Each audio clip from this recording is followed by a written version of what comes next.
આપ જોઈ રહ્યા છો કાનમ એક્સપ્રેસ ન્યૂઝ. હું છું એન્કર અર્પિતા પટેલ. હવે જોઈએ અગત્યના સમાચાર. આઈબીસી સર્કલ પાસે હાઈવા અને એસટી બસ વચ્ચે ગંભીર અકસ્માત. ભરૂચ શહેરના આઈબીસી સર્કલ નજીક ગુરુવાર રાત્રે 12:30 કલાકે હાઈવા ટ્રક અને એસટી બસ વચ્ચે ગમખ્વાર અકસ્માત સર્જાયો હતો. બસના આગળના ભાગે ટ્રક અથડાતા બસના કેબિનને નુકસાન પહોંચ્યું હતું.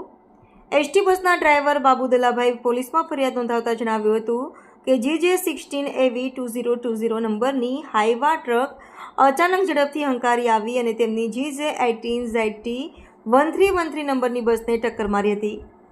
અકસ્માત બાદ ટ્રકનો ડ્રાઈવર ઘટના સ્થળેથી ફરાર થઈ ગયો હતો. બસમાં મુસાફરી કરનાર કેટલાક પેસેન્જરોને સામાન્ય ઇજાઓ થતાં તેમને 108 એમ્બ્યુલન્સ મારફતે ભરૂચ સિવિલ હોસ્પિટલ ખસેડવામાં આવ્યા હતા. હાલ કોઈ ગંભીર ઇજા કે જાનહાનિની માહિતી સામે આવી નથી. ભરૂચ શહેર ડિવિઝન પોલીસ સ્ટેશને ગુનો દાખલ કરીને આગળની તપાસ શરૂ કરી છે.